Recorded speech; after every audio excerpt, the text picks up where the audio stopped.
Hello everyone, my name is Alyssa Mulcahy and this is my Job Talk presentation for INFO651. I'll be discussing comics collections in academic libraries. Since I read comics as a hobby and am interested in collection development, I figured this would be an interesting topic to discuss. I will address student interest in comics, their accession and curriculum incorporation, and some of the thorny issues surrounding comics, including censorship and categorization difficulties. But first, I want to clear up some of the semantics surrounding the term graphic novel. It's mainly a marketing term used to describe comics as bound books that may or may not be aimed at older audiences. This is slightly inaccurate. The difference between them and what are called trade comics will especially make sense with cataloging and acquisition issues I'll get to later on. The term was coined to convey the novel-like contents of standalone, adult-oriented comics. The difference between graphic novels and trade comics isn't complicated at all, really. The main difference is whether the contents were serialized in a publication beforehand.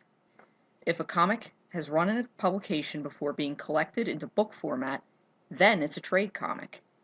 If not, then it's a graphic novel. Many American comics have series that run either a certain length or are ongoing. In the case of the latter, certain arcs will be collected as books and sold.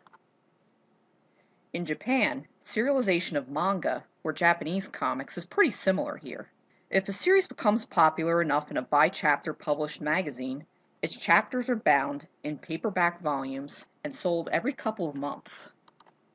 While one can argue that graphic novels are more likely to be standalone works for this reason, there are multi-volume graphic novels and monograph trade comics. For example, Alan Moore's Watchmen is published as a monograph, but was serialized as a 12-issue series before being collected into a single book.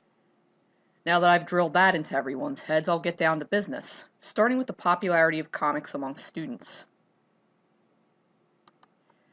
While comic sections are highly common in K-12 and public libraries, they also enjoy a large reader base among adults. Both students and faculty are finding great uses for them for both recreational and educational reading. Academics and librarians have found that comics keep students' attention on a subject, and I can actually attest to this.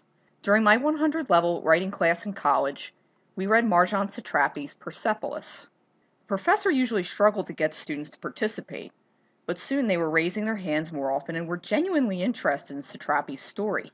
The amount of enthusiasm was surprising, and seeing many schools around the world are teaching comics is incredible. There are two benefits here, both of which are forms of information literacy. You have cultural literacy, and then you have visual literacy. Comics give students insight into a different time and place, be it fictional or non-fictional, and reflects the periods in which they were written.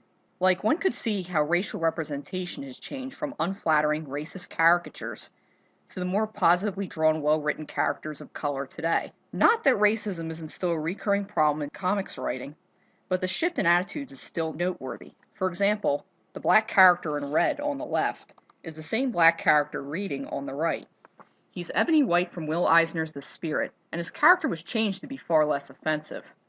His questionable namesake remains, however. The flip side to cultural literacy is learning of different cultures and time periods that comics portray. Through comics, you're getting a look into a different world. We have Takehiko Inoue's Vagabond here, as well as Persepolis, both of which portray two different times and places. Manga, which often depicts a culture different from those that international readers are familiar with, holds a lot of appeal for this reason.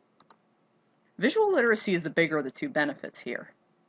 It allows students to absorb otherwise abstract or complicated information. That densely worded page in a textbook, that becomes an illustrated depiction that's easier to digest. Nowadays, we're more open to pictorial information, and that is how readers absorb the information provided by comics. Now for curriculum incorporation and accessioning into library collections. As mentioned, more colleges and universities are using comics in their courses to hold students' attention and illustrate abstract concepts.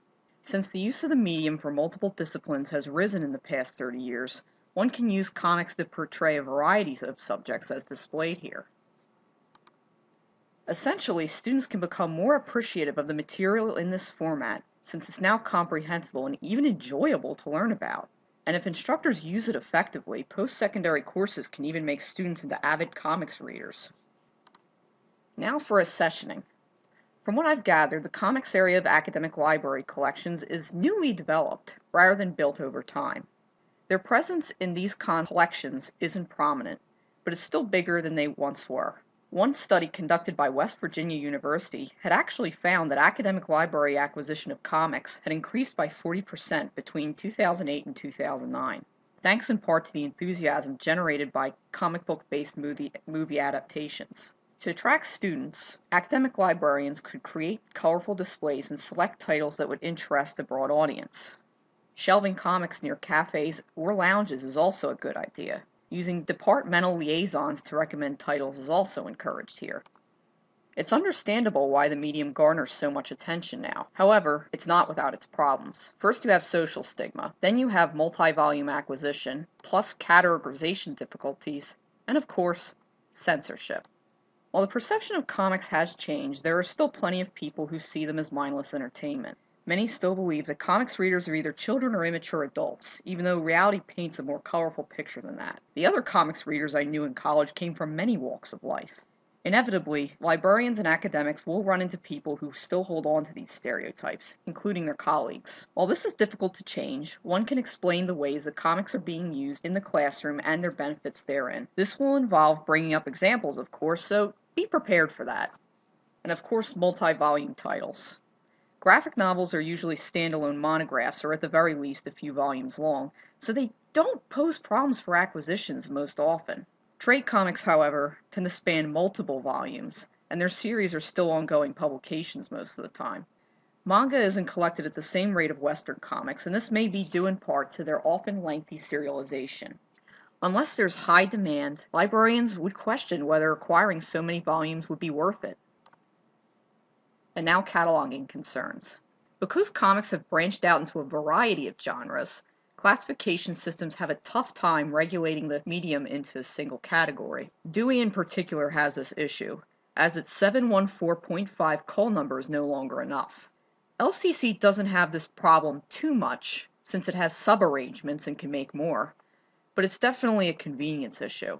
While it can categorize comics into subarrangements, keeping them in one place is easier and more convenient for academics. Thus, it's only resolved by the cataloger's preferences. And last but not least, censorship. On top of all these collection concerns, you have the concern of book challenges. And comics have had a long history of censorship in the United States dating back to the 1950s. Today, the problem still lingers, though to a lesser extent. One graphic novel that is continuously challenged in colleges and universities is Alison Bechdel's Fun Home, due to its frank exploration of gay and lesbian identity. Others such as Persepolis and Brian Vaughan's Y the Last Man have also been challenged for nudity and sexual content. See, academic libraries may seem less prone to these challenges because the people that are usually using the library are older, but that's not always the case. So academic librarians should keep the Comic Book Legal Defense Fund and the ALA's Office of Intellectual Freedom as close allies in the event that a challenge occurs, especially with the threat of legal action. Even if the challenges are infrequent, it's a handy tool to have in your back pocket in case trouble arises. So in closing, graphic novels and trade comics can educate students on a variety of different subjects and invigorate them to learn more, and promote cultural literacy as well as improve their visual literacy. Because post-secondary institutions are using them more for educational purposes, it's an academic library's obligation to accession them. Comics are not without their issues, as they're still stigmatized, often difficult to collect and categorize, and still face book challenges. Still, this outlook is very optimistic so far, and students are enjoying reading and learning more than ever. As an avid comics reader, I'm glad to see that comics have come into their own in both academic libraries and the classroom. Students have embraced it, as have a good many professors. Either way, this was an insightful topic to research.